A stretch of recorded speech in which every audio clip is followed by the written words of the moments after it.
tayong nalamang balita, mga minamahal, na meron daw pong namumuong kodeta. Ngayon, may namumuong kodeta. Ano, military junta ba? Anong klaseng kodeta 'to? Panoodin natin 'to, mga minamahal. Ano bang kodetang gusto nilang mangyari? Diyos mio naman. Ba't di niyo nalang patapusin ang termino ni PBBM? Bakit ang atat na atat ninyo? Sino ikokodita ninyo? Kung si Sara, sige, go. Pero kung si PBBM, anong ginawang masama sa inyo ng presidente? 'Di ba? O sige, panoodin nga natin 'to. Pinanghahawakan ng palasyo yung naging pahayag ng Armed Forces of the Philippines na hindi kailangan ng loyalty check ng mga miyembro ng ating militar. Kasunod po yan ng umugong na usaping destabilisasyon laban sa Administrasyong Marcos. Dagdag pa ni Palace Press Officer Claire Castro na nanatiling active, united at professional ang mga tauhan ng AFP. Alam daw kasi nila ang kanilang tungkulin para sa bayan na naaayon sa konstitusyon. Ayon kay Senador Ping Lacson, baka samantalahin ng mga nagbabantang manggulo sa administrasyon ng pagkadismaya ng AFP personnels. Itinanggi na ng Philippine Army ang pahayag ni Senador Lacson. So no loyalty check daw, ang sabi. Pakinggan po natin yung sinabi ni Yusek Claire Castro tungkol po dito kanina. Siyempre, ugong-ugong. At ito naman din ay kanilang binabantayan. But as of now, ang miyembro po ng AFP ay nanatiling active, united, at professional. At hindi po Yes, totoo. The AFP should be, loyal to the countrymen, not to a certain politician. Yes, pwede kayong magalit, pero as a working on the government, 'di ba? Kailangan ninyong sundin ang pinangako ninyong sumpa dito sa ating konstitusyon, sa sumpa ninyo bilang may katungkulan sa ating gobyerno. 'Di ba, mga minamahal? Know that mom doesn't succeed, just fire back them. Kaya nga, yun ang nangyari, minatarkano na nga lang sila para magtigil, itong mga nagra-rally na 'to, eh. Pero ito tayo, kung ano man yung namumuong kodeta, yun yung gusto kong malaman. Ano ba yung reason ng kodeta nila? kailangan, according to AFP, ng loyalty check. Dahil alam po nila kanilang mandato para sa bayan at na naaayon sa konstitusyon. Paano mo ginagawa yung loyalty check? Pupuntahan mo isa-isa yung kampo? Tapos check mo kumusta ba? Loyal pa rin ba kayo? Alam mo, walang loyalty checks. Kasi sa lahat ng kudit ang pinagdaran natin, parang may loyalty check yan. Lahat ng akong loyal kami. Yes! Oo. Biglang gilatan. May change of mind naman daw. Pwede naman mag-change of mind. Pero pwede ba talaga or dapat hindi? Kasi yung loyalty mo. Well, your loyalty is to the Constitution, no? Oo. And by inference to the chain of command. So, Kasi siya yung ba? chief. Pwede si Presidente. Yes. by inference, ganun ngayon. No? Oo. So yun yung dapat kasunod, oo. of course, we've seen that break over the years. Oo. With some cases which are clear than others. Like, for example, yung EDSA Revolution. There was a clear break from the chain of command. So, yun, klaro na yun. It was kudeta. Pakil kudeta. Pero kasi may makikita ka rin ng mga Again mga minamahal, uulitin ko. Yung gobyerno, hindi naman yan tatanungin, "Oy, loyal ka pa ba sa akin? Oy, ano na yung mandato mo sa akin?" Hindi. Kasi yung AFP mismo, pwede silang mag-change ng kanilang utak.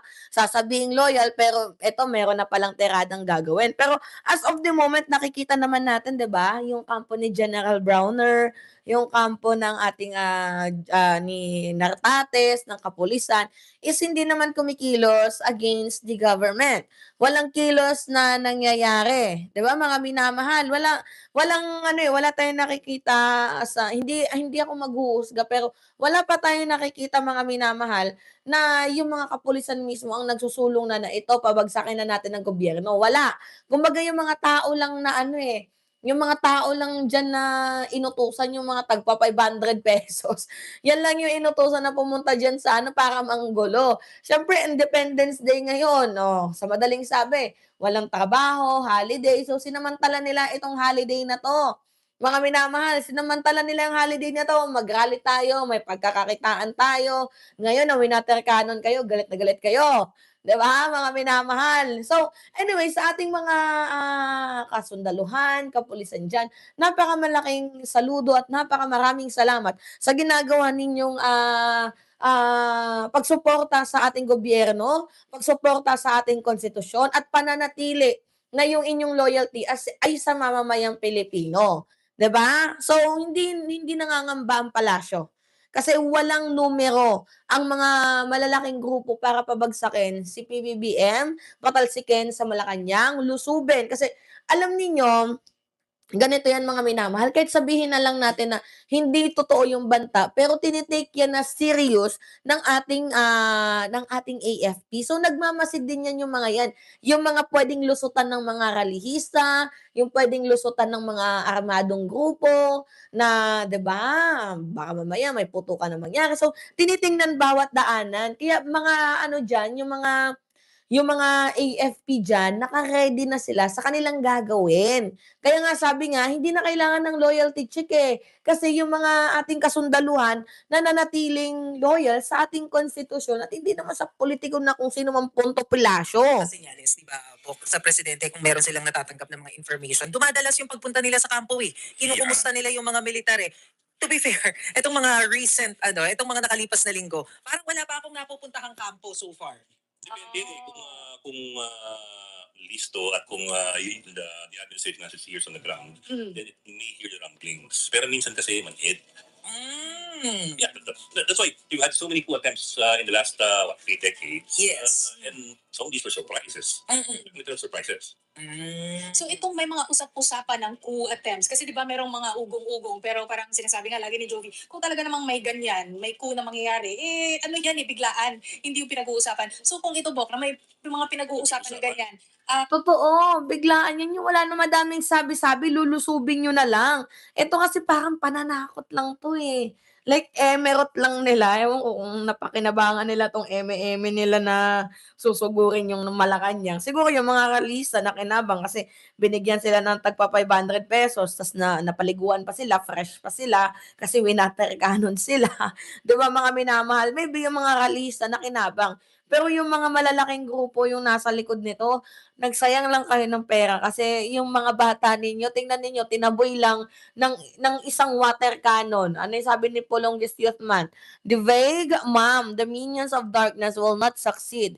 Be vigilant. They might be infiltrated by the terrorist group that are planning to cause trouble from Mindanao. It's difficult for guys to join the rally in exchange for a little money. Yan na nga yung problema eh, kasi may mga tao na nadadala din sa ₱500 and may mga nangangailangan.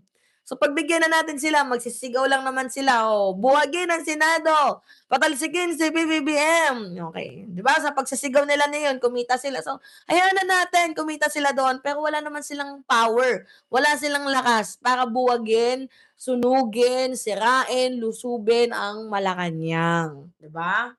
does this mean may mga paramdam na yan? It's hard to tell. If you go by common sense, dapat na hindi mo itutuloy yan pag pinag-usapan. Kasi pinag-usapan na nga eh. Yeah. On the other hand, kung medyo ito para, tingin nila hindi natin tutuloy kasi pinag-usapan eh. Tuluyan na Tuloy natin. natin. Mag-ulit sila. Pero yeah, tama. Oo. At saka, totoo din yung mga gulatan because I remember former President Gloria Macapagal Arroyo was out of town, di ba? Nung insidente na nagsagawa ng coup yung grupo ni na dating Senador Antonio Trillanes. Tama ba? Ito ba Parang yung may insidente na... Oakwood. No, Manila Manila Pen. Pen. Ano ako? Di ba? Kasi kasama ko ni GM Inon out of town. Tapos, shucks, nagkakahalataan tayo ng edad. Pero hindi ba buhang reporter ako? Fresh na fresh. November 27, 2007. Oh, kita mo na. Oh, so, parang hindi ko na matandaan kung saan area yon na dun sa isang event. Tapos, out of the blue, bigla na lang nagkagulatan na convoy pabalik. And then yun na pala yung nangyayari. Ito ba yung sangke na pinasok yung Manila Pen? Oo, doon sa labi. Yung Yung saya-saya noon. Oo. Ang saya-saya nun, di ba yan daw yung panahon? 'Di ba, mga minamahal? Kung magkokodita kayo, dapat yung ginawa ninyo yung parehas kay Trillanes. Yung literal na may binubuga, hindi na nagsasalita, lumulusob na.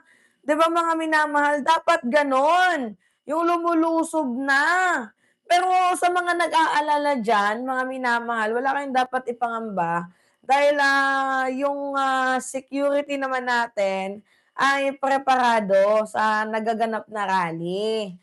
Prepared yung yung ating security mga minamahal. So, walang dapat ipangamba itong ating mamamayang Pilipino na, "Ay baka mamaya lusubin yung Malacanang." Wala kayong dapat ipangamba dahil, eto yung balita, pinaigting ng Senado ang seguridad para nga po dito sa mga magra-rally diyan sa Senado. So, kung yung rally na yan is for goods na gustong patalsikin si Cayetano, yes, we support you all guys, pero not in a terms na kailangan yung pasabugin yung Senado, 'di ba? Zoom, si Zeus Ligaspi. Zeus, ano latest dyan?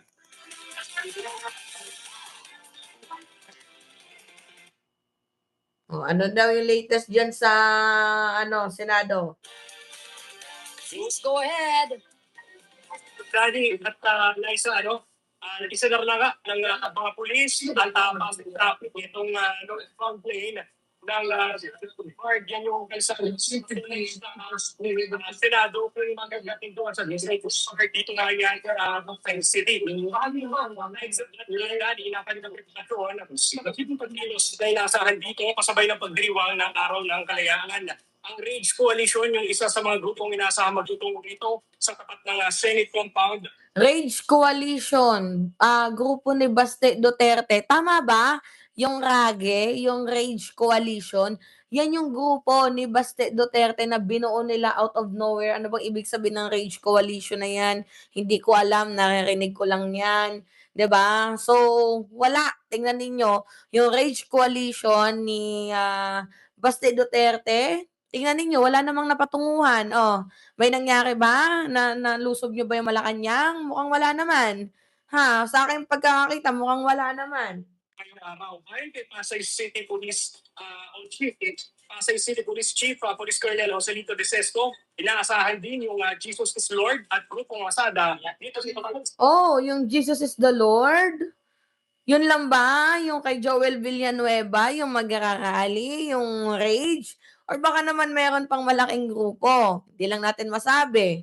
'Di ba? Yung may Pulang Araw, ano pa ba? Mga minamahal itong grupo nila maliban sa Pulang Araw. 'Di ba? Yung may grupo ng Satanic, oo. 'Di ba? May nag-comment dito. The motorcycle rides of the DD sheets called are coming. They are only 100,000 left. I think it is 100,000 na motorsiklo magra-rally? 100,000 really? Ganyan kadami, 100,000? Gulat ako, Kung ang magra-rally milyon, baka baka diyan ako masabi na totoo yung rally, pero 100,000, kaya ba nila yun, 100,000? Mga minamahal na magra-rally motorcade, 100,000, gano'n kadaming motorsiklo? 100,000? Like saan sila kukuha ng motorsiklo na 100,000? Ano, mag-aarkila sila? Yung 100,000 na motorsiklo ta's 100,000 na tao arkilahan nila. So, malaking funding din naman yan, sa Rage Coalition ni Baste Duterte. Pero I don't think so na magagawa nila yan ngayong araw na yan. Kasi kung magra-rally ka din naman at papasabugin mo yung Malacanang, wala ka ng dapat madaming sinasabi, eh. 'Di ba wala ka na dapat madaming sinasabi, upak na. Kasi napag-usapan na, eh. Dapat, total napag-usapan na, cancel tayo. Do'n tayo sa panahon na tahimik ta's do'n tayo lulusob. Dapat gano'n yung atake kung magra-rally, kung papabagsakin ang Senado, ang gobyerno. Yung out of nowhere magugulat ka na lang, "Oh, they have a numbers. Presidente, ano yung gagawin natin?" Pero sa aking nakikita mga minamahal, kahit nga ata mata ko kayang bilangin kung gaano lang kadami yung tao. Oh, they say there are a lot of parties, but that's unclear. Yeah, sinasabi nila na madami silang mga kasamahan, pero sa ating nakikita, mukhang malabo yung 100,000 motorcades rally na yan. Anong gagawin nila? Mag-iingay lang diyan sa Senado? 100,000 pero nakita natin kanina sa barikada, parang mabibilang lang sa ating mga kamay yung mga numero tapos, binigyan pa sila ng ng pinaliguan pa sila ng mga kapulisan, eh. 'Di ba pinaliguan sila ng mga kapulisan, winater cannon sila kasi ano bang mga pinaglalaban ng mga 'to? 'Di ba, anong pinaglalaban ninyo, Independence Day ngayon, tapos magra-rally kayo, rally lang talaga pero yung meron balak silang i-take over mukhang malabo. Malabo yung mai-take over kasi grabe yung higpit ng security natin ngayon. Kung alam lang ninyo, hinigpitan 'no, tingnan niyo 'tong balitang 'to. na dati at nakikita yung Muslim ay atas. Talaga ang tuloy ko bakit lang Senado yung bro ng gusto masadaway siya. Kasi sa pinapanggal ka ng inis kasi kahanay ko na ang ito dahil sa inaasahan na yung magandang individual na makikilahok sa programa. Kapansin-pansin dito, at Liza na ibinilik na. Kita ninyo, wala ngang mga tao, nakikita ninyo yan, sa likod niya. Wala ngang mga nagra-rally, 'Di ba? Kulang sila sa numero tapos sasabihin 100,000, Diyos ko. Sa sidewalk, papasok na sila doon yung entablado at ang mga tent ng Grupo Wakada na pinalis na ng Pasay City Police noong mga nakaraang araw. Ayon dun sa nakausap natin si Bench David, mula Masada Range Coalition, pinabayagan naman sila magtayo na entablado dito kung mayroon silang programa. Pero pinalis sila noong mga nakaraang araw dahil nakatambay na ng sila entablado at wala namang isinasagawang programa o prosesta. Sa pahayag din ng Southern Police District, kahawig ng deployment ng mga police dito, deployment nilang ito ng mag-make po ang pinakito ng mga police na naka-istasyon. Sa kapatasan doon, ay umabot na 8 pinaraan.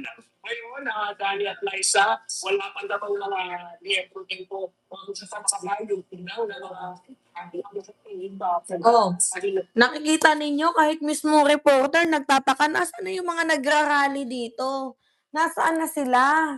Nasaan na sila yung mga nagra-rally? Hinahanap din, kahit yung reporter hinahanap niya din, nasaan na ba yung mga nagra-rally?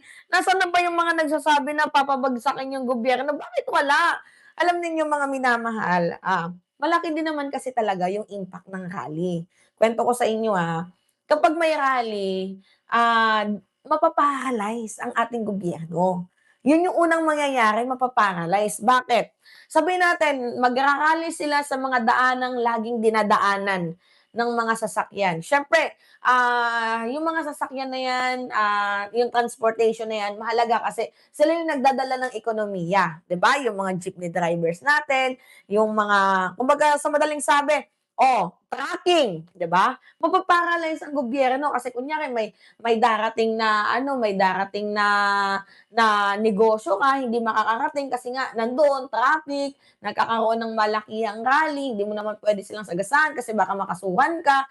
So, kumbaga tumatakbo ang ekonomiya sa daanan pa lamang. So, yun yung gusto nila at uunahin nilang balak pilayan.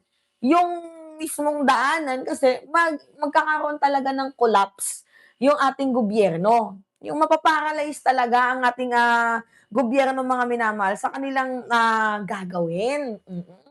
Yung 'pag mag-rally sila, yung ating mga supply, 'di ba? Kung ano mang mga products 'yan, mapo-postpone kasi yung daanan talagang binlock na nila. Kaya sabi ko sa inyo, yung rally, kung gusto ninyong malakihang rally, 'wag yung mga 100 lang.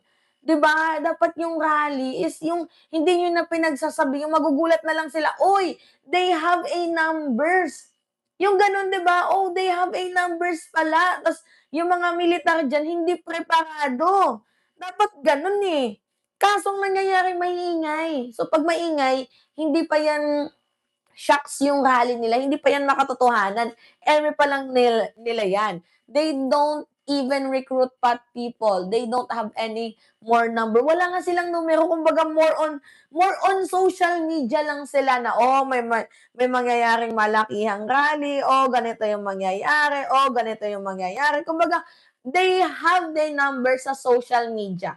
Pero yung number on actual, wala, mga minamahal. Wala, as in, wala silang numero. Alam niyo kung anong pinakapunot dulo ng lahat ng ito? Mga minamahal? Walang iba kundi yung impeachment ni Vice President Sara Duterte. Yan yung impeachment, yan yung pinagngangawa ng kanilang mga butsi, yung impeachment talaga. Bakit impeachment? Kasi ayaw nilang ma-impeach si Sara kasi siyempre mga nakikinabang din sila. 'Di ba? Kaya nga tingnan ninyo, ang daming mga analyst yung nagsabi, nasaan na ba yung bloodbath na tinutukoy ni Sara Duterte? 'Di ba? Nasaan na yung bloodbath? Bakit yung mga bata mo yung pinapasugod mo diyan sa Senado, nasaan na yung bloodbath? Hindi ata bloodbath yung nangyari, 'di ba mga minamahal? Bakit ka natatakot? Nasaan yung bloodbath dun? Tingnan ninyo, eto nagsalita ang isang, magaling na attorney, tungkol nga po dito sa bloodbath ni